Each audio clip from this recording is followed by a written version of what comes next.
네, 이 문제 끝내주는 경제 테크노믹스 시간입니다. 네, 기술을 모르고는 지금의 경제를 따라갈 수가 없어요. 적응할 수도 없고요. 당연히 끌고 갈 수는 없습니다. 그래서 기술과 경제를 세상에서 가장 알기 쉽게 설명해 주실 분을 모시고요. 오늘은 엔비디아가 왜 이렇게 잘 나가고 유명해졌는지를 한번 파헤쳐 보도록 하겠습니다. 최승병 박사님 모시겠습니다. 안녕하세요. 어서 오세요. 네, 잘 지내셨어요? 네네, 잘 지내고 있습니다. 지난번에 그 전기 사용량 우리 너무 많아져가지고 네. 그 문제가 생기고 있다는 얘기하면서 너무 기후 위기 문제도 같이 생기고 그런 얘기하면서 AI와 관련된 데이터 센터 문제가 심각하다 이렇게 얘기해 주셨어요. 그래서 그 다음에 생각한 게 그것하고 가장 관련이 깊은 기업이 엔비디아인데 그렇죠. AI 반도체 만든다고 기업이죠. 지금 뭐 투자자들도 관심이 많으시고 네. 일반인들도 요즘 관심이 많으세요. 그래서 그럼 도대체 엔비디아가 어떤 기술을 가진 기업이길래 이런가 궁금해져서 또 이렇게 과학과 경제를 같이 설명해 주실 수 있는 네. 최 박사님께 여쭤보기로 했습니다. 뭐 엔비디아 뭐 요즘 가장 뭐 핫한 기업이고 뭐 이미 그걸로 돈 버신 분들도 많이 있을 텐데요. 그래서 뭐 이미 많은 분들이 내용을 알고 있지만은 그래도 뭐 좀 약간 좀 오해가 있는 부분도 있고 그리고 좀 얕게 아시는 분들도 있어갖고 한번 좀 제대로 정리해보는 시간을 가져오면 어떨까 합니다. 사실 뭐 엔비디아가 작년 올해 지금 실적이 어마무시하죠. 그래서 주가도 그거에 따라서 진짜 무섭게 오르고 있는데. 뭐 2023년에 요즘 그 엔비디아의 주력 상품은 이 H100이라고 하는 그 AI 요 프로세서입니다. 근데 이게 지금 실적을 견인하는 진짜 뭐 견인차 역할을 하고 있는데 이게 얼마나 팔렸는지 지금 이게 얼마나 지금 전 세계 큰 손들이 이걸 사고 있는지 보면은 이게 얼마나 대단한 회사인지 좀 감이 오실 겁니다. 이 H100이 이게 작년에 한 2023년도에 150만 개 정도가 팔렸다고 그래요. 150만 개. 네. 근데 이게 최대 고객이 MS와 메타입니다. MS와 메타가 각각 한 15만 개 정도씩 이제 샀고요. 그 다음에 이제 구글, 아마존, 오라클 역시 또 빅테크들이 각각 5만 개 정도 샀습니다. 그러니까 이 5개 기업이 이 전체 한 30%를 이미 가져갔고 근데 이게 이렇게 하면은 감이 안 오실 텐데 이 H100이 요 칩이 박혀 있는 요 카드 한 장이 4만 달러입니다. 4만 달러면 한 5천만 원. 네, 넘네요. 우리나라 돈으로 뭐 5천만 원이 네. 5,500만 원 정도 지금 하고 물론 뭐 그 회사들은 도매가로 좀 싸게 샀겠지만은 그러다 보니까 그냥 이렇게 아마 5천만 원짜리를 15만 개 샀다는 거예요? 그렇죠. 그러니까 MS 메타가 와, 그거 15만 개 샀다고 하면은 60억 달러어치 산 거예요. 60억 달러어치는 지금 8조 원 되나요? 8조 원 넘을 겁니다. 예, 뭐. 기업 하나가 물론 뭐 MS는 1년에 버는 돈이 뭐 수십조긴 하지만은 8조 원 싸들고 와서 이거 좀 칩 좀 주세요 막 하는 수준이고 뭐 구글, 아마존, 오라클 돈 20억 달러씩 산 거고 그리고 중국도 지금 이 수출길이 막히기 전에 또 많이 쓸어 담았습니다. 그래서 우리 베트, 바이두, 텐센트, 알리바바도 이미 수출이 막히기 전에 한 10만 개 정도 샀을 거라고 예상이 되고요. 네네. 이제는 뭐 AI 안 해보겠다고 하는 기업이 없기 때문에 딴 기업들도 나서고 있습니다. 대표적인 게 테슬라죠. 테슬라요. 네, 테슬라도 아무래도 자율주행하는데 AI가 굉장히 중요하기 때문에 처음엔 좀 미적지근했어요. 그래갖고 한 작년에는 뭐 우리 AI 하는데 처음에 5천 개 정도 산 걸로 알려졌는데 갑자기 지난 작년 중간에 일론 머스크가 야 이거 갖고 안 되겠다 더 사야겠다 해갖고 10,000개 우리 주문했다라고 해서 트위터에 얘기해갖고 네. 또 이제 들썩들썩했는데 올해는 또 야 우리 15,000개 갖고는 택도 없는 것 같다 그래서 85,000개 더 주문했어 그래서 올해 10만 개를 채우겠다 그러고 지금 뭐 메타의 주커버그 같은 경우는 뭐 작년에 15만 개 샀지만은 이거 부족해갖고 올해까지 35만 개를 채우겠다. 어이구, 돈이 얼마예요? 20조 원씩을 막 이렇게 이런 엔비디아에 갖다 바치고 있는 겁니다. 돈을 안 벌 수가 없네요. 네, 그러니 엔비디아가 요즘 이렇게 잘 나가는 게 너무 당연해 보이는 거죠. 그렇게 돈을 싸들고 오니까 우리나라 기업들은 사고 싶어도 못 산다는 얘기가 많네요. 제 주변에도 연구해야 되는데 연구에 네. 필요한 칩을 못 구해가지고 막 전전긍긍하는 분들 많이 있으시더라고요. 도매로 그렇게 막 입도선매 가는데 이런 일반 소비자 수준에 돌아올 것도 아니고 뭐 네이버나 이렇게 큰 데들도 많이 못 사잖아요. 이렇게 네. 주문 뭐 몇천 개 하기도 힘든 상황이니 지금 뭐 이게 쉽지가 않습니다. 구하기가. 그러면 H100 그 잘 팔린다는 건 알겠는데 도대체 이게 뭔지를 한번 좀 파헤쳐 주시면 좋겠어요. 이게 어떤 기술을 엔비디아가 갖고 이걸 이렇게 돈을 쓸어 담고 있는 것인가? 네, 시장에서 뭐 당연히 아니 그렇게 잘 나가면은 딴 회사들도 만들어서 팔면 되는 거 아니야라고 할지 모르겠는데 현실적으로 H백이 사실상 독보적인 경쟁력을 갖고 있습니다. 이걸 쓸 수밖에 없어요. AI 전문가들 얘기 들어오면은 H백만큼 딴 칩들은 성능이 안 나온다. 그래서 제발 이거 좀 사주세요라고 하는데 그럼 왜 그렇게 AI 연구자들 뭐 실무자들이 목을 매는지 그걸 좀 이해해 보면 좋을 것 같습니다. 네네네. 아무래도 이게 오늘 시간이 한정돼 있다 보니까 이거 A부터 Z까지 설명드리긴 힘들고 세 가지 중요한 키워드를 이해하는 데 집중하시면 될 것 같습니다. 그 세 가지 키워드는 GPGPU고요. 그리고 CUDA, HBM 요 세 가지입니다. 이미 아시는 분도 있겠지만은 뭐 오늘 요것만 확실히 이해하셔도 충분할 것 같습니다. GPGPU, CUDA, HBM 세 네. 가지. GPGPU는 근데 GPU는 대충 들어봤는데 GPGPU는 뭔지 네. 네 그거부터 설명해 주시면 네. 좋겠어요. 이게 GPU가 Graphic Processing Unit. 네네. 그러니까 그래픽 처리 전문 프로세서라고 보시면 되는데요. 네네. 이게 말 그대로 이 GPU라는 게 원래는 이제 그래픽 카드에 집어넣을 그래픽을 처리하기 위해서 만든 이런 전문 칩입니다. 우리가 이 여기도 모니터가 굉장히 많이 있지만은 모니터는 각각 하나가 픽셀들이 있지 않습니까? 이게 수백만 개가 깔려 있는 건데 이 픽셀에 이 RGB 어떤 색깔로 어느 밝기로 이게 딱딱딱 이걸 신호를 내보내야 되는지 그걸 갖다가 하나하나 계산해서 이쪽으로 보내줘야 됩니다.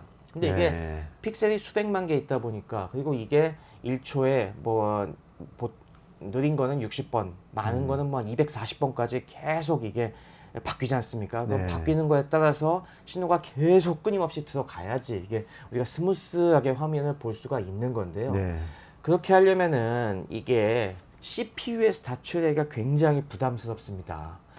이 컴퓨터가 픽셀 그러니까 하나에 기본적으로는 CPU가 중앙 처리 장치니까 네. 거기서 기본적인 계산을 하는 건데. 네, 원래 옛날 컴퓨터는 이 CPU에서 핵심적인 계산들을 다 처리해서 내보내는 건데 안 그래도 컴퓨터에 이것저것 우리가 계산할 게 많은데 이게 그래픽까지 담당해서 여기다 집어넣으려면은 여기서 병목이 발생해 갖고 이게 모니터 화면이 끊기고 이런 문제가 발생하는 겁니다. 그래서 이걸 갖다가 처리해주는 전문 프로세서가 필요하겠다는 게 옛날부터 이 니즈가 있었고요. 그러니까 CPU라는 게 우리가 흔히 컴퓨터 사면은 옛날에는 386 뭐 이다 뭐 486, 너무 586이다 하다가 네. 요즘에는 무슨 멀티코어다, 네, 뭐 i5, i5, i7, i7이다, 뭐 AMD의 네. 무슨 뭐 라이젠. 5950 라이젠 뭐 4세대가 나왔다 뭐 이런 게 이제 CPU인 거잖아요. 네네. 그 컴퓨터의 가장 중요한 부품. 네. 근데 그걸로는 안 돼서 GPU가 필요하다. 네. 그렇습니다. 그래서 그런 것들 갖다 전문적으로 처리해주는 게 필요한데요. 이런 작업들은 사실 뭐 어떤 수학적으로 보면 이게 어떤 거냐면은 자 우리가 모니터에서는 우리 저희 화면도 이 시청자들 보시는 화면에 나오겠지만 우리가 고개만 이렇게 돌리고 카메라가 돌아감에 따라서 이 우리의 포인트들이 자꾸 이제 변합니다. 그게 그대로 이제 이 모니터에도 반영이 돼야 되는데 이것들을 우리가 수학적으로 표현하면은 이제 고등학교 때 한 번쯤 들어보셨을 행렬, 벡터 요 연산에 해당이 됩니다. 예, 어려워집니다. 행렬과 벡터. 이거 뭐 제가 뭐 다시 이렇게 설명해 드릴 필요는 없겠지만은 행렬이 뭡니까? 이제 어떤 우리가 박스가 있었고 가로 숫자 몇 개, 세로 몇 개가 있고 이 벡터는 이 또 숫자 몇 개가 있어 갖고 이걸 곱한다고 하면은 이 숫자와 이 숫자 이렇게 하나하나씩 곱해 갖고 다시 다 더하는 이런 것들 뭐 어렴풋이 기억이 나실 텐데요. 네, 이런 것들 갖다가 우리가 행렬은 그러니까 바둑판 같은 데에 바둑판 거 숫자 채우는 하나하나의 거라고 보시면 숫자가 되고요. 다 채워져 있는 그런 거잖아요. 네, 그 행렬이고 맞습니다. 벡터는 그때 한 줄로 돼 있는 한 줄로 돼 있는 거에 숫자들인데 숫자가 딱 차 있는 건데요. 우리가 뭐 이 화면에 표시할 그런 것들이 여기 하나하나의 정보들이 다 숫자라고 보시면은 결국에 컴퓨터는 모든 걸 다 숫자로 바꿔서 처리하니까요. 이런 걸들 갖다가 곱하고 더하고 하는 작업들이 이 안에서 굉장히 많이 일어난다고 보면 됩니다. 근데 이것 자체는 굉장히 단순한 작업이죠. 단순한 작업인데 이런 단순 작업을 많이 반복해야 되는 것이 그래픽 처리의 기본입니다. 그래서 우리 GPU라는 것들도 바로 이 부분에 특화를 한 겁니다. 그러니까 CPU는 사실 이게 우리 컴퓨터로 할 수 있는 작업이 굉장히 많다 보니까 각각 이 처리할 수 있는 작업 계산 종류가 되게 많아요. 네. 되게 많은데 그렇게 하면은 뭐 너무 부담스러우니까 GPU는 하나하나는 굉장히 심플한 그런 행렬 곱셈 이런 간단한 연산들만 할 수 있는 거에 집중을 하되 그런 이 프로세싱 유닛 그러니까 코어라고 하는데 그런 코어들을 굉장히 많이 집어넣는다는 겁니다. 그리고 한꺼번에 작업을 병렬적으로 시킨다는 거죠. 그러니까 동시에 작업을 던져줘서 이 GPU 안에 들어있는 수많은 계산 유닛들이 이걸 따로따로 작업을 해갖고 한꺼번에 모니터로 쫙 뿌려주는 이런 방식으로 이루어진다는 그럼 겁니다. 생각해 보니까 예를 들면 우리가 CPU를 가지고 계산을 하면 굉장히 막 복잡한 계산도 시키잖아요. 한 번에 네. 시킬 때가 있잖아요. 무슨 방정식을 풀어라라든지 뭐 이런 그러면은 미분적분이나 뭐 미분적분 시키고 막 이러면 CPU는 그런 거 한 개를 푸는 건 잘 하는데 네. 예를 들면 이런 화면처럼 엄청나게 예를 들면 뭐 우리 보통 쓰는 컴퓨터만 해도 막 200만 화소 뭐 이렇게 된다고 했을 때 그럼 그 화소 하나하나가 다 숫자일 거 아니에요. 그렇죠? 네. 빨간색인지 파란색인지 뭐 까만색인지 그럼 그 수치들을 한꺼번에 이렇게 계속 1초에 60번씩 막 바꿔줘야 되는데 그거를 간단한 연산인데 1인지 0인지 뭐 3인지 이런 거 정도 하는 연산인데 그거를 빨리 처리하는 거 CPU가 못한다. 한꺼번에 해야 되니까. 그래서 GPU가 필요하다. 네, 못하는 건 아닌데 그렇게 시키면은 자꾸 순서를 기다리다가 렉이 걸려서 우리가 화면 계속 끊긴다 그런 거죠. 그러니까 CPU는 쉽게 얘기하시면은 우리 지금 i7이나 그런 것들은 뭐 전통적인 계산 코어가 8개 정도 들어 있거든요. 8개 플러스 뭐 다른 좀 부차적인 코어 10 몇 개가 들어 있는데 그런 것들 코어 수가 굉장히 작아요. 근데 그 각각의 코어가 할 수 있는 일은 굉장히 많죠. 그러니까 따지고 보면은 굉장히 다방면에 일을 할 수 있는 이 명장들, 만능 명장들이 몇 명이 들어 앉아 있는 그런 공방 같은 걸 생각하시면 되고요. GPU는 그렇게 하는 게 아니라 이 몇 가지 기능만 할 수 있는 그런 전문 기능공들이 수천 명, 수만 명이 들어가 있는 하나의 공장 같은 역할을 합니다. 그럼 그런 데는 작업을 쫙 나눠줘 갖고 이 짧은 시간에 많은 일은 못하지만 이 짧은 시간에 빨리빨리 이걸 뽑아낼 수가 있는 거죠. 그렇군요. CPU와 GPU는 그런 차이가 우리 있습니다. 흔히 컴퓨터 살 때 왜 멀티코어, 쿼드코어, 뭐 헥사코어, 옥타코어 이렇게 맞아요. 되는 코어 숫자를 표현하는 그 얘기군요. 네, 그러면 맞습니다. GPU는 그 코어가 굉장히 엄청나게 많은. 많습니다. 일단은 뭐 요즘 H백 같은 네네. GPU는 이 쿠다코어라고 하는 게 18,000개가 넘게 있거든요. 네. 네. 그러니까 뭐 옥타코어 CPU라고 하더라. 우리 보통 쓰는 네, 우리 데스크탑이라고 보통 하더라 한 CPU에 10개 뭐 있는데. 8개나 16개 있는 거랑은 또 차원이 다르죠. 그렇군요. 그러면은 그 GPU는 알겠어요. 그러면 우리가 게임하다 렉 걸리고 이런 문제 때문에 처음에 GPU 도입했다는 거 아니에요? 그렇죠? 렉 안 걸리게 하려고, 그래픽 처리하려고. 그 문제가 발생한 게 1990년대거든요. 네, 그 당시에 3D 게임이 나오기 시작을 했습니다. 3D 게임이 나오면서 야, 기존에 이거 갖고는 자꾸 끊기니까 그때부터 3D 게임을 가속하는 이런 GPU가 그때부터 시장에 많이 나오기 시작을 했죠. 엔비디아도 그 당시에 이제 시장에 진입하면서 엔비디아가 처음은 아니었는데 그래서 유명한 지포스 시리즈를 내놓게 되죠. 지금도 많이 팔리는 것 네. 같은데. 그리고 1999년에 지포스 256을 내놨는데 그러면서 그때부터 네이밍을 GPU라고 했습니다. 네. 그 지포스에서 땄나 봐요. 뭔가 지포스 그러니까 비슷하게 하려고. 뭐 그것도 연상을 시켜서 했겠죠. 그렇군요. 근데 이렇게 하다 보니까 문제가 생겼어요.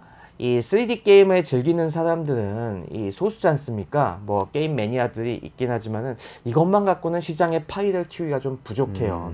그리고 인텔도 바보가 아니기 때문에 CPU에다가 거기다 GPU를 자기도 조그만 거를 심어서 내놓기 시작을 했습니다. 그래서 굳이 3D 게임을 하지 않으면은 뭐 이런 비싼 그래픽 카드, 3D 그래픽 카드를 사지 않더라도 그냥 기본적인 뭐 문서 작업하는 정도는 이 CPU 하나로 그래픽 처리도 할 수 있는 그런 시대가 됐습니다. 그러다 보니까 AMD도 그런가요? 네, AMD도 비슷해요? 그렇죠. AMD도 그런 쪽에 굉장히 강점이 있고 한데 자, 그러다 보니까 엔비디아 같은 회사들이 야, 이거 이래 갖고는 이 매출을 늘리는데 한계가 있다. 그러면은 야, 우리 GPU를 갖다가 그래픽 외의 용도로 활용할 수 있게 길을 열어주자라는 데 착안을 하게 된 겁니다. 네. 자, 이 GPU가 코어가 굉장히 많다고 했는데 생각해 보시면은 그 전에 우리가 슈퍼컴퓨터라고 얘기하는 것도 사실은 원리가 비슷합니다. 슈퍼컴퓨터들은 쉽게 얘기하시면은 이 CPU를 굉장히 많이 박아놓은 컴퓨터라고 보시면 되거든요. 그러니까 하나의 CPU가 엄청 성능이 좋은 그런 게 아니고, 그러니까 엄청난 명장이 하나 있는 게 아니고 비슷한 명장이 많은 게 슈퍼컴퓨터예요? 아니요, 명장은 슈퍼컴퓨터는 그런 명장을 갖다가 어마어마하게 많은 양을 이제 받겠다는 거죠. 명장도 명장이지만 아예 명장이 수를 어마어마하게 많이 늘려갖고 그런 걸 몇만 개, 몇십만 개 이 쫙 만든, 그래서 여러 가지 CPU들을 붙여놓은 컴퓨터를 만들어 갖고 우리가 보통 슈퍼컴퓨터를 돌리는 게 아주 복잡한 과학기술이나 그런 계산들을 하게 되는데, 이런 것들도 작업을 다 쪼개 갖고 그 CPU에 하나씩 던져주는 겁니다. 이것도 병렬 처리인데요. 쫙 던져줬다가 역시 나중에 한꺼번에 합치는 그런 방식으로 해서 속도를 늘리는 건데, 자, 그러면은 우리가 굳이 그런 작업을 하는데 꼭 CPU 쓸만 있냐? 우리 뭐 경제 같은 거 다 전공해 보셔서 아시겠지만은, 사실 많은 이 계산이 아주 복잡한 미적분만 하는 게 아니라 그냥 y 이꼴 ax 더하기 bx 더하기 c 이런 맞아요. 단순한 아까 얘기한 선형대수 수준의 회귀식 계산하는 그런 작업으로 충분하잖아요. 그러니까 경제학에서 제일 많이 하는 회귀 분석이라는 게 맞습니다. 결국은 2차원 그래프에다가 많은 점을 막 찍어놓고는 그게 하나의 선으로 이렇게 좌상향하는 거야. 이렇게 표현하는 거니까 요 점들 계산하는 아주 단순한 계산을 많이 하는 거죠. 네, 그런 단순한 계산들 하는데 굳이 CPU 이렇게 다 많이 쓸 필요 있어? GPU 싼 값에 코어는 더 많으니까 이거 쓰면은 그런 계산 이것도 빨리 할 수 있는데 라는 생각이 드니까 야, 연구자들한테, 과학기술자들한테 우리 GPU도 그런 목적으로 쓸 수 있다는 걸 보여줘야겠다. 근데 이걸 갖다가 하나하나 다 그걸 GPU 코어들을 컨트롤하는 코딩을 하려면 너무 힘들거든요. 그래서 이걸 쉽게 쓸 수 있는 소프트웨어 플랫폼을 위해 하나 만들기로 합니다. 그렇군요. 그게 바로 쿠다입니다. 그럼 일단 GPU와 GPGPU의 차이는 뭔가 앞서의 처음에 GPU는 3D 게임용으로만 만드는 거라면 GPGPU는 다른 목적으로도 다 쓸 수 있게. 그렇습니다. 자, 이렇게 해주니까 이렇게 쿠다를 만들어서 다른 목적으로 쓸 수 있게 해주는 거. 그래서 General Purpose GP가 이 앞에는 그래픽 프로세싱이 아니라 General Purpose GPU라는 겁니다. 범용 이 GPU라는 거죠. 근데 그걸 가능하게 한 게 지금 소프트웨어 플랫폼이라고 하셨잖아요. 그렇죠. 쿠다라고. 그 소프트웨어 플랫폼 이름이 아까 쿠다고. 세 가지 중에 두 번째가 쿠다인데. 네. 그렇죠. 그걸 엔비디아가 2007년도에 내놨습니다. 그럼 엔비디아가 GPGPU를 제일 처음 내놓은 거예요. GPU는 맞습니다. 처음은 아니었는데. 네, 이걸 GPU를 GPGPU로 가게 만든 장본인이 바로 엔비디아였죠. 그렇군요. 자, 그러면 그 쿠다를 좀 설명을 해주셔야 되겠네요. 네, 쿠다는 그래서 일반 사용자들이 하나하나 건드리기가 힘든, 사실 이걸 우리가 컴퓨터 코어 하나하나에 무슨 작업을 지시하는 프로그래밍을 짜려면은 이거 되게 공부를 많이 해야 되거든요. 저도 옛날에 그런 거 좀 해봤는데 되게 힘듭니다. 생각해야 될 것도 많고. 근데 그러지 말고 그냥 쉽게 명령어 하나로 자, 이거 작업 나눠서 계산해! 라고 명령 하나만 딱 넣으면은 쫙 이제 할 수 있게 해주는 그 중간 이 소프트웨어 층을 갖다가 우리가 쿠다라고 보시면 되겠고요. 이 쿠다 플랫폼이 나오면서 굉장히 많은 사람들이 쉽게 GPU를 이용해서 복잡한 계산들을 할 수 있게 됐습니다. 근데 그러고 나서 보니까 쿠다가 나오고서 한 몇 년 지내고 나서 보니까 딱 여기에 들어맞는 아주 좋은 이 모델들이 나오기 시작을 했어요. 그게 바로 뭐냐면은 바로 인공신경망 모델입니다. 오늘날 AI의 가장 중추가 되는 이른바 딥러닝 모델, 심층 인공신경망 모델이 딱 이 GPU 작업에 적합하다는 게 그때부터 딱 보이기 시작을 했어요. 그러면서 갑자기 GPU가 달라져 보이는 이런 세상이 나오게 된 거죠. 딥러닝 모델이 그러니까 약간 인간의 두뇌의 신경세포들하고 비슷하게 이 네트워크를 구성해가지고 뭔가 학습을 시킨다는 그런 개념이잖아요. 네. 그런 거죠. 네. 원래 이 인공신경망 모델이 나온 거는 꽤 오래됐습니다. 한 6, 70년 된 얘기인데, 원래 이 지능을 가진 기계를 만들자고 하는 게 수많은 학자들의 꿈이어갖고, 그럼 어떻게 만들까 하다가, 야, 우리 지성을 발휘하는 두뇌랑 비슷하게 이 모델을 만들면 돼 라는 생각이 미쳐갖고, 자, 우리 그럼 어떻게 돼 있어? 우리 두뇌에는 신경세포들이 있지. 이 신경세포들이 복잡하게 얽혀 있는 거다. 그러면 이걸 갖다가 우리가 비슷하게 만들어 보면 어떨까라는 생각을 미치게 된 거죠. 우리 신경세포에는 이 두뇌 속에 약 1000억 개 정도의 신경세포, 뉴런이라고 하는 게 있습니다. 근데 이 뉴런 하나하나는 되게 간단해요. 일종의 전기줄 같다고 보시면 됩니다. 어느 한쪽에서 전기 자극이 들어오면은 이 뉴런을 타고서 그 전기 자극이 전달이 돼서 그 다음 신경세포로 이게 릴레이처럼 전달이 됩니다. 근데 그 사이에는 시냅스라는 이 연결 부위가 있는데요. 이것들이 그러니까 하나의 신경세포에 들어오는 다른 신경세포의 수많은 이게 링크가 있는 겁니다. 이 시냅스들이. 근데 중요한 거는 이 시냅스 하나하나가 연결 강도가 같지 않아요. 우리가 똑같은 물체를 봐도 어떤 사람은 엄청나게 이 감명을 받는가 하면 어떤 사람은 저게 뭐야 라고 하는 것들이 그런 오는 자극들 하나하나가 연결되는 게 사람마다 요 연결되는 강도가 달라서 그래요. 그 시냅스의 그 강도가 다르다고 하는 건데, 야, 이걸 갖다가 모사해 보자. 그러면은 우리도 이런 이 어떤 자극이 들어왔을 때, 입력이 숫자가 들어왔을 때 이것이 다음번으로 전달이 되는데, 그 다음번으로 전달되는 될 때 이 강도가 다르게, 이게 어떻게 보면은 이 숫자로 따져봤을 때 y = ax라고 하면은 들어오는 입력에 어떤 숫자가 곱해지는 이걸 계수라고 하는데, 파라미터라고 하는데, 요거가 달라지는 식으로 모델하면 되겠다. 뭐 y는 ax 더하기 b에서 a와 b를 뭔가 조금씩 바꾸면서 네. 많은 시냅스들을 설계를 한다. 뭐 그런 얘기인 네, 맞습니다. 거네요. 그런 게 복잡하게 얽혀 있는 그런 단순한 수식이 복잡하게 얽혀 있는 이런 모델을 갖다가 만든 게 인공신경망 모델인데, 이게 이것도 마찬가지로 입력과 출력의 관계를 따져보면 아까 얘기한 딱 그 행렬의 연산에 해당이 됩니다. 그런데 그 행렬 자체가 우리 고등학교 때 보시면은 그 아까 얘기한 행렬이 보통 가로 2개, 세로 2개, 아니면 가로 3개, 세로 3개 정도의 작은 것만 보셨는데, 이거는 우리 두뇌 속에 신경이 되게 많듯이 이거는 보통 크기가 어마무시하게 큽니다. 어느 정도로 설계를 하는 거예요? 작은 것도 뭐 몇천 바이 몇천이고, 뭐 이게 커지면은 이게 수십만, 가로 수십만, 세로 수십만, 뭐 그 이상도 가는 건데. 그 챗GPT 처음 나왔을 때 뭐 이거는 파라미터가 뭐 몇십억 개다 뭐 이런 얘기 할 때 그렇죠. 그 파라미터가 지금 여기서의 신경에 네, 아까 그 신경망의 숫자. 그 연결 강도고 숫자 요거에 해당된다고 보시면 됩니다. 엄청나게 많은 것들을 이제 한꺼번에 계산을 해야 되는 거네요. 네, 지금 뭐 챗 GPT 정도 모델 정도는 뭐 옛날에 상상도 할 수 없었고 2000년대만 해도 그게 한 몇천 개 정도만 되더라도 와, 계산할 게 너무 많아갖고 지금 컴퓨터 계산이 되겠냐라고 거의 뭐 사람들이 그래서 그 당시에는 인공신경망이 재밌는 모델이라고는 생각했는데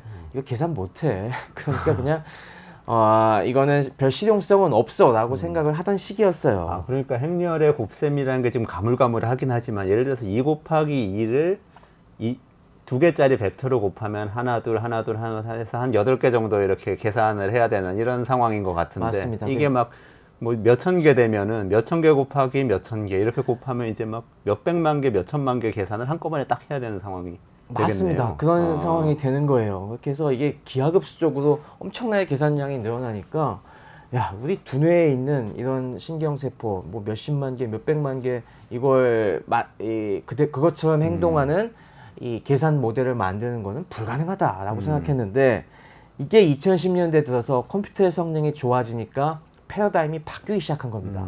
2010년대 들어서 이 딥러닝 분야에 혁명이 일어나기 시작했어요.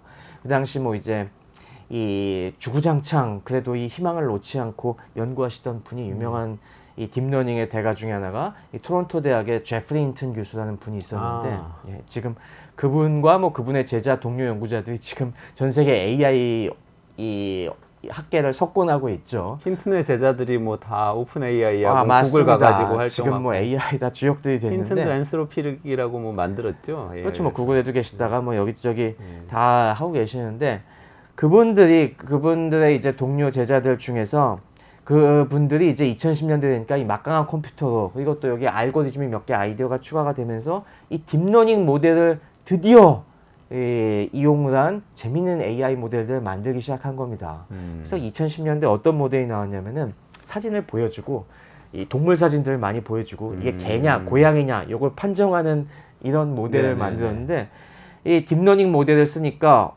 그 전에 비해서 갑자기 비약적으로 이 정확도가 향상이 되는 거예요. 네, 그 당시에 일례로 구글이 어떤 모델을 나왔냐면은, 구글은 데이터가 많잖아요. 그래서 유튜브를 운영하기 때문에 유튜브 영상에서 추출한 1000만 개의 이미지로 학습을 시켜서 이걸 내용을 분류하는 그런 모델을 내놨는데, 와, 이게 그 당시에 진짜 센세이셔널했습니다. 근데 이걸 학습시키는데 그 당시에 16코어짜리 CPU를 1000개를 병렬로 연결해서 3일 동안 돌려갖고 학습을 시킨 모델이었어요. 그래서 와, 그래도 이 1000개씩 CPU를 박으니까 이게 되네 라고 해서 사람들이 굉장히 놀랐는데, 그러니까 그 다음에 생각이 자연스럽게 미치는 거야.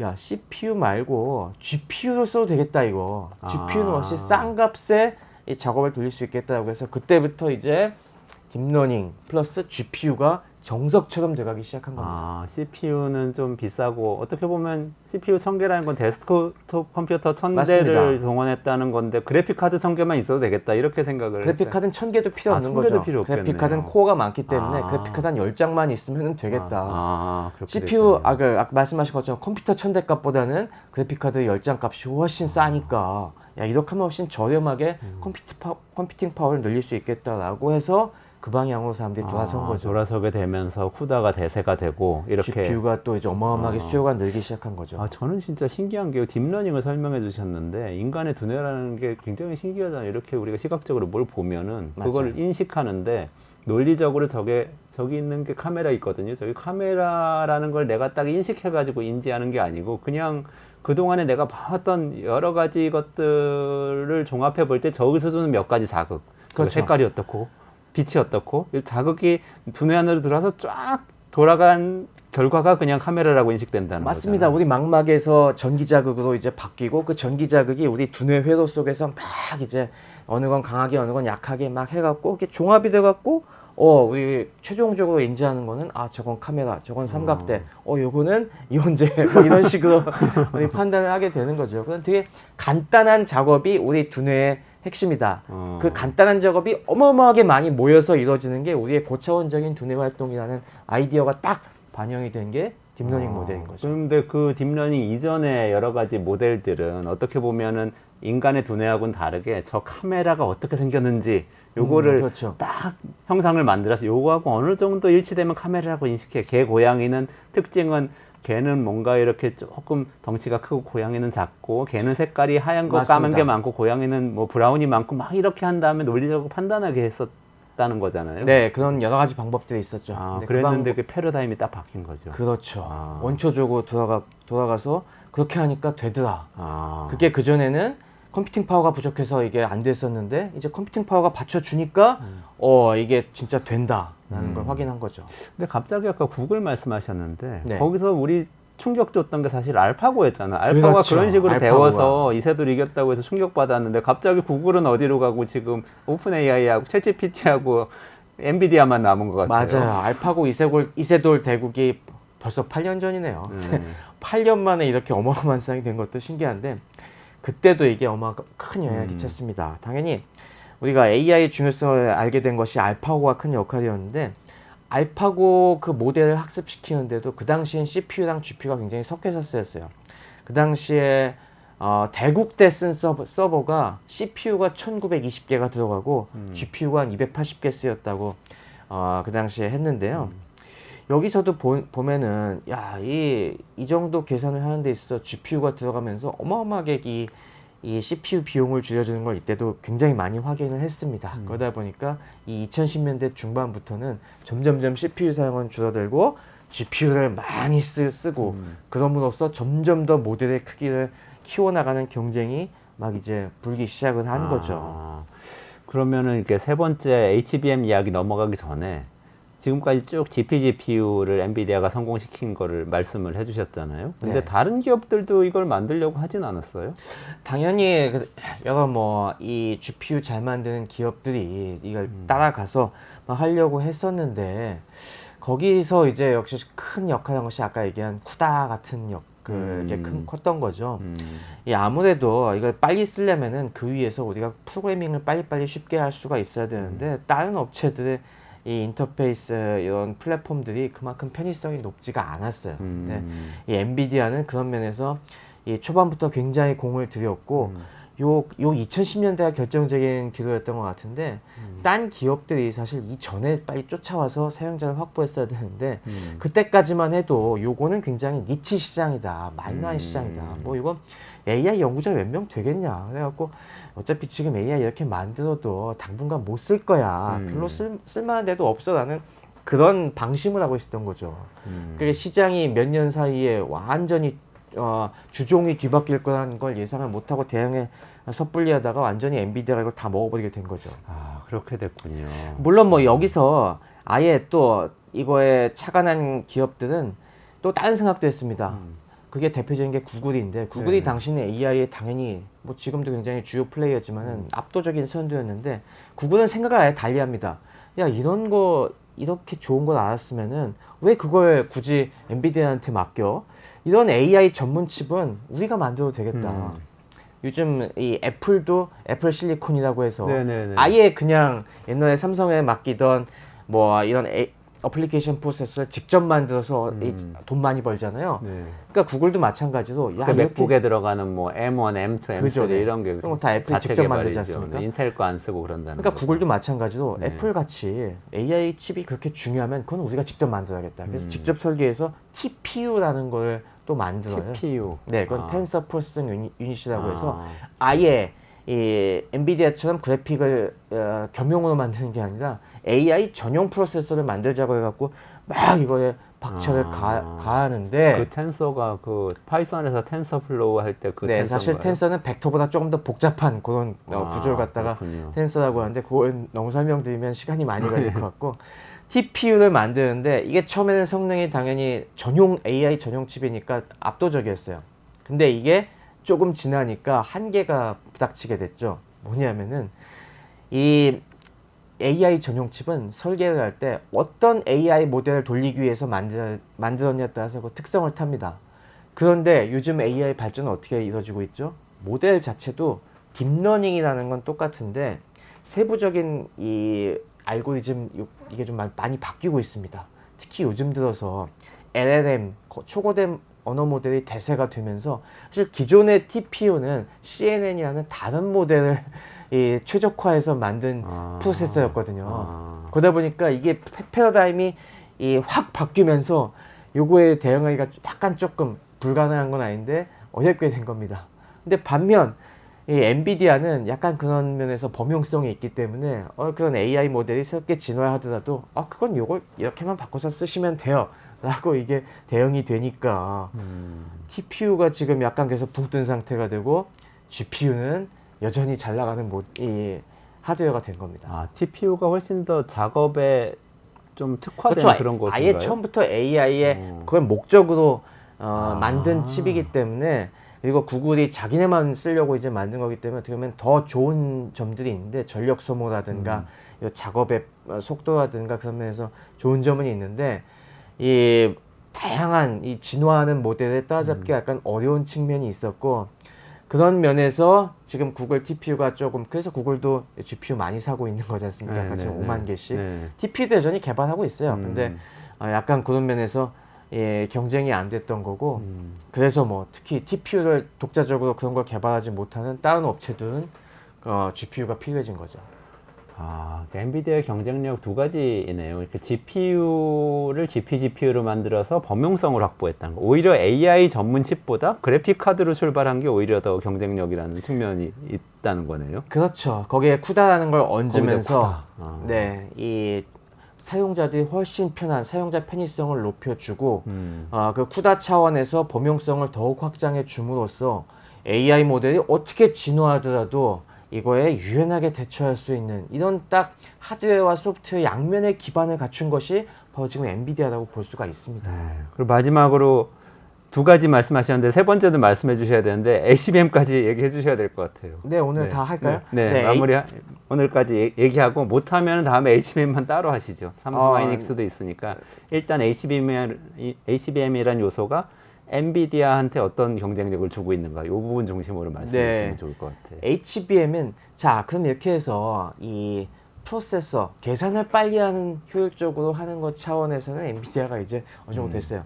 그런데 계산을 빨리 하려면은 이것만 갖고 되는 게 아닙니다. 당연히 계산을 하다 보면은 우리 계산이 한 번에 끝나는 게 아니라 뭐 한 번 계산하면 그 결과를 여기 잠깐 보관해 놨다가 그걸 다시 꺼내서 또 막 계산하고 또 결과를 또 보관했다가 끄잡아내고 이런 식으로 왔다 갔다 해야 되는 게 많은데 그럴 때 필요한 게 메모리죠. 이 메모리가 필요한데 이 메모리가 굉장히 빠르게 대량의 이 데이터들을 갖다가 넣었다 뺐다 할 수 있어야지만 계산이 빠르다는 것을 절감하게 됩니다. 아까 같이 이 행렬이 어마어마하게 커지면은 나오는 값들도 어마어마하게 많거든요. 근데 아무리 계산 빨리 하면 뭐예요? 이걸 갖다가 넣고 빼고 하는데 시간이 많이 걸리면은 거기서 시간이 확 느려집니다. 그러다 보니까 굉장히 고속의 대용량을 한꺼번에 채울 수 있는 메모리가 필요해지는데, 야, 이게 전통적인 설계로는 안 된다는 걸 그때 안 겁니다. 사실 그전에는 그래픽 카드도 그래서 요거에 딱 맞는 전용 메모리가 있어요. GDDR이라고 하는 그런 그래픽용 메모리가 따로 있었는데, 이것도 이제 부족한 시대가 된 겁니다. 그래서 어떤 기술을 써야 될까? 막 이제 이게 2010년대부터 고민이었는데, 2010년대에 이제 하이닉스가 실용화시킨 기술이 바로 HBA입니다. 이거는 하이닉스가 실용화시켰군요. 네, 처음에. 하이 밴드위드스, 그러니까 고대역폭 메모리라고 하는 것인데, 메모리를 갖다가 빠르게 하려면은 어떤 방법이 있을지 한번 그런 생각을 해보세요. 만약에 그러게요. 어떻게 해야 될까? 전통적인 방법들은 이걸 갖다가 우리가 비유를 해보자면은, 만약에 공장이 있고 그 공장에서 우리가 부품이나 자재 같은 거를 갖다가 막 계속 원활하게 날라와야 되지 않습니까? 그러면은 만약에 바깥에 물류 창고를 갖다가 짓고서 그 사이에 고속도로 까는 방법이 있을 거예요. 그러니까 먼데 큰 물류 창고에서 아주 빠른 속도로 이걸 갖다가 들고 나가게 하면 되는데, 이렇게 하면은 고속도로 그것만 갖고는 이제 한계가 있습니다. 그러려면 어떤 방법을 쓰면 좋을까요? 물류 창고를 갖다가 물류 창고를 좀 키우면 안 될까요? 그냥 단순히 키우면 되는 게 아니라 가깝게 놔야 되겠죠. 네네. 네, 고속도로가 아무리 빨라도 그러네. 왔다 갔다 하는 시간이 걸리니까 아예 그냥 공장 옆에다가 빼곡하게 짓는 겁니다. 그리고 출입문도 하나만 넣는 게 아니라 거기다가 출입문도 여러 개 넣어갖고 라인에 직접 빨리빨리 들어갈 수 있게 가깝게 붙여놔야 되고요. 그 다음에 이 물류 창고도 한 층만 짓지 말고 효율을 높이기 위해서 여러 층으로 고층으로 짓는 겁니다. 근데 고층이 되면은 무슨 문제가 있습니까? 고층이 되면은 저 위에 층까지 올라갔다 내려갔다 하는데도 시간이 많이 걸리잖아요. 맞아요. 그러니까 층층마다 각 층에 서지 않는 아예 직통으로 이 바닥까지 내려가는 전용 엘리베이터를 다 깔아주는 겁니다. 네네. 이 방법들이 집약이 된 게 HBM이라고 볼 수가 있습니다. 그러면 CPU하고 거리를 좁히고, 네, 그다음 메모리는 좀 층을 높이고, 네. 통로를 많이 만들고. 통로도 많이 만들고. 그래서 이게 HBM의 단면들 보시면 이게 딱 나오는데요. HBM은 우리가 기존의 메모리 요 실리콘에다가 만드는 요 메모리 기판, 이거 다이라고 하는데, 다이를 층층이 쌓는데, 요즘 제일 많이 쓰이는 HBM2나 HBM3 같은 경우는 이걸 8층으로 쌓습니다. 그 8층을 갖다가 다 관통하는 요런 이 구리 기둥을 세워 놓습니다. 그러니까 저게 엘리베이터 같은 역할을 하는 거예요. 그래서 저 안에 저런 기둥이 1024개씩 이제 서 있습니다. 그리고 얘를 갖다가 그 다음에 이렇게 메모리에서 나오는 전기 신호를 갖다가 과거에는 어떤 식으로 연결했냐면은, 메모리가 하나 따로 있으면은 우리 컴퓨터 기판 같은 거 보시면은 칩 따로 하나 있고 CPU 따로 있어갖고 그걸 이제 기판에다 박아놓고 여기 구릿줄로 연결하지 않습니까? 배선으로 이렇게 네네. 연결하면은 그것도 느린 거예요. 그것도 속도를 높이는데 한계가 있으니까, 야, 그러지 말고 이게 또 선이 1024가닥이나 나오는데 그걸 다 전기줄로 연결하기도 이게 쉬운 일이 아니거든요. 그러니까 아예 우리 반도체에서 만드는 이 실리콘 기판, 웨이퍼로 만드는 기판에다가 미세하게 반도체 공정으로 요 선을 갖다가 1024개 뭐 몇천 개씩을 깔고, 그리고 얘를 갖다가 그 층층이 된 걸 갖다가 그냥 덮어버리자. 네네. 그러니까 아예 이 GPU와 이 HBM 사이에 전용 이 통로를 갖다가 아예 그냥 그런 식으로 깔아서 한 대 합쳐버리자는 이런 개념이 들어서게 됩니다. 그렇게 해서 지금 요 HBM이 들어간 HBM 같은 경우는 요 자료 사진을 보시면 또 나오겠지만은, 이 GPU만 달랑 있는 것이 아니라 그 바로 옆에 이 HBM이 붙어 있습니다. HBM하고 같이는 H100. 네, 저기 보시면은 네네. 저 가운데 네모난 게 GPU가 있는 거고, 저기 6개의 칸이 있죠. 네네. 그 6개의 이 16GB짜리 HBM 5개를 박아 놓습니다. 그래서 80GB를 씁니다. 그러면은 저 H100 안에 HBM이란 메모리가 같이 장착되어 있는 네, HBM 저 그런 파는 형태인 거죠? 큰 칩 하나에 사실 저 안에는 칩 안에 칩이 들어가 있는 거라고 보시면 돼요. 네, 네. 그래서 HB100이라는 이 큰 전통적인 GPU 다이가 하나가 있고 바로 그 옆에 HBM을 갖다가 5개를 붙여놓고 네. 얘들을 갖다가 바닥에 연결하는 바닥판이 또 있습니다. 네. 그 바닥판도 이 우리 반도체 칩 만들 때 쓰는 실리콘 그걸로 만듭니다. 아, 그러니까 그래서 그 바닥에 놓는 연결판을 갖다가 인터포저라고 하는데요. 네, 네. 이 인터포저 위에 이 GPU와 HBM이 같이 얹혀져서 그걸 한꺼번에 포장해서 파는 게 H100인 겁니다. 아, 네. 그거를 엔비디아가 처음 개발을 한 건가요? 그런 구조? 그런 구조는 다른 데서도 이제 많이 얘기가 되고 다른 데서도 만들긴 만들어요. 근데 이걸 갖다가 가장 효율적으로 가장 뭐 이런 하드웨어 성능을 충분히 발휘할 수 있게 가장 좋은 설계 기술을 가진 데가 엔비디아인 거죠. 아, 그렇군요. 근데 지금 쭉 말씀하신 걸로는 세 가지 경쟁력인데 GPGPU하고 CUDA하고 HBM인데 HBM은 아까 하이닉스에서 처음 만들었다고 하시잖아요. 그러니까 엔비디아가 직접 만든 건 아니고 GPGPU하고 CUDA는 직접 만든 건데 직접 설계해서 뭐 생산 딴 데서도 설계한 건데 HBM은 가져다가 여기 심는 그런 개념인가요? 맞습니다. 엔비디아는 설계만 하고 네. 이 GPU 만들고 하는 건 다 TSMC에서 만듭니다. 네. 그리고 HBM은 당연히 하이닉스나 지금 마이크론도 좀 들어가고 있죠. 네. 하이닉스와 마이크론에서 이 반제품 상태로 만든 겁니다. 네. 그러니까 이 칩으로 완전히 패키징하지 않고 아까 얘기한 그 실리콘을 여러 층으로 쌓은 8층으로 쌓은 저 상태로 갖고 와갖고 그걸 다시 TSMC에서 이걸 패키징 후공정이라고 하죠.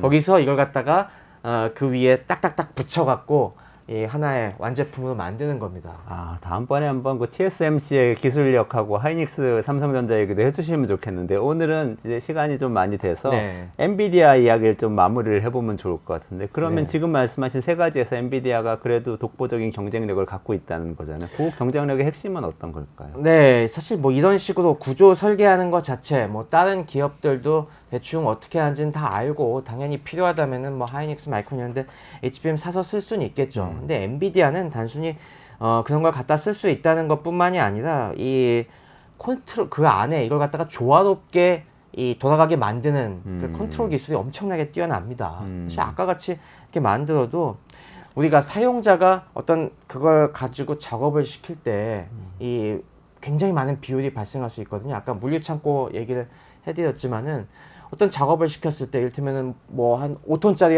한 트럭분의 이 데이터를 끌어와야 된다라고 했을 때 이 컨트롤 잘 못하는 이런 칩들은 그런 걸 갖다가 뭐 1톤짜리를 8대 배차한다든가 8톤짜리 한 대 배차한다든가 해갖고 이 작업을 갖다가 굉장히 약간 좀 비효율적으로 하는데 엔비디아는 요 쿠다랑 그 밑에 하드웨어 컨트롤러 차원에서 굉장히 이걸 갖다가 최적화를 잘 시켜놔갖고 아주 우리가 이 작업을 하는 데 있어서 하드웨어 성능을 최대한으로 뽑아낼 수 있게 하는 그런 기술들이 굉장히 좋습니다. 아. 그래갖고 제가 AI 뭐 이런 전문가분들 얘기를 들어봐도 엔비디아 딴 회사들이 뭐 AI 칩 우리 성능 좋아요 라고 해서 가져오는 거 보면은 실제로 돌려보면 그 성능이 안 나온다고 해요. 이건 최적화가 잘 안 돼 있어 갖고 그래서 약간 뻥스펙이라고 하죠. 그런데 이 엔비디아는 얘네가 얘기하는 대로 딱 성능이 나와준다는 겁니다. 그러니까 안정적으로 우리가 모델을 운영하기가 굉장히 쉽다는 거죠.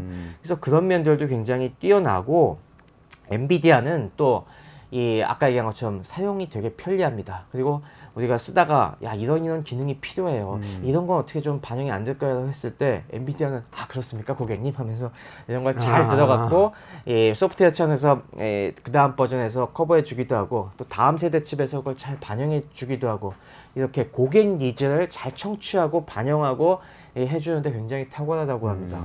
그러니까 자꾸 엔비디아의 고객들이 붙들릴 수밖에 없는 그런 강점들이 있는 거죠. 아, 그러네요. 그 말씀 듣고 보니까 좀 독주가 계속될 것 같기도 하다 뭐 이런 생각도 드는데 이익률도 굉장히 높고 가격 결정력도 지금 있는 상태잖아요. 그치? 네, 뭐 자세하게는 뭐 다음 시간에 뭐 가격 분해를 해드릴 수 있겠지만은 이렇게 해서 H100 하나, 뭐 TSMC, HBM, 하이닉스 이런 거 다 모아갖고 만드는데 원가가 사실은 제가 계산해보면 300달러? 400달러 정도밖에 안 나와요, 사실은. 아까 $4만 가지 않으셨어요? 그렇죠. 근데 파는 가격은 4만 달러인데 원가가 몇백 달러일 아, 것 같다.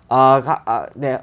원가가 3,400달러는 아니고 죄송해요. 3,4천 달러. 3,4천 달러. 아. 그러니까 실제 그 파는 4만 달러 가격에 한 원가가 10%도 안 될 겁니다. 아. 그러니까 10배 받아 팔 수 있을 정도의 네네네. 그 정도 막강한 가격 경쟁력이 있다는 거죠. 아, 엄청난 가격 경쟁력이고. 근데 또 어떤 면에서는 아까 말씀하신 것처럼 연결하는 힘에 있네요. 여러 가지 부품을 받아서 하나 H백이라는 어떤 구조 안에 그렇죠. 장착해서 연결을 잘한다는 이야기잖아요. 네, 그걸 잘 조화롭게 연결하는 기술, 또 그걸 갖다가 쉽게 사용할 수 있는 그 위에 소프트웨어 기술, 이런 총체적인 이 역량들을 갖추고 있는 게 엔비디아고, 그렇기 때문에 오늘날 엔비디아가 이렇게 시대의 대세가 된 게 아닌가 싶습니다. 알겠습니다. 오늘 최승명 박사님하고 같이 또 이렇게 엔비디아 기술력의 이 A부터 Z까지인 것 같아요. 지금 A부터 Z까지 아니라고 하셨는데 세 가지 네. GPGPU, CUDA, HBM 세 가지가 왜 중요한가에 대해서 너무 잘 쉽게 설명을 해주셨어요. 네. 오늘 시간 관계상 여기서 마무리해야 될 것 같은데 다음번에 삼성전자, 하이닉스, TSMC하고 연결해서 오늘의 마지막에 좀 못다 하신 말씀 네. 이야기 좀 해주시면 좋을 것 같아요. 네, 지금 그 이런 요소들 공급하는 기업들이나 뭐 경쟁 기업들 이런 것과 관계까지 해갖고 그러면은 이게 지금은 어떤 상황이고 앞으로도 이런 기술 경쟁력 그런 기술 우위 구도가 어떻게 바뀔 가능성인지 그런 것도 짚어보면 좋을 것 같습니다. 알겠습니다. 그럼 오늘 여기까지 마무리하기로 하고요. 이원재 끝내주는 경제는 평일 오전 11시부터 라이브 시작합니다. 내일도 11시에 찾아뵙도록 하고요. 오늘 최승병 박사님하고 같이 테크노믹스 시간 마무리하면서 인사드리겠습니다. 고맙습니다. 감사합니다.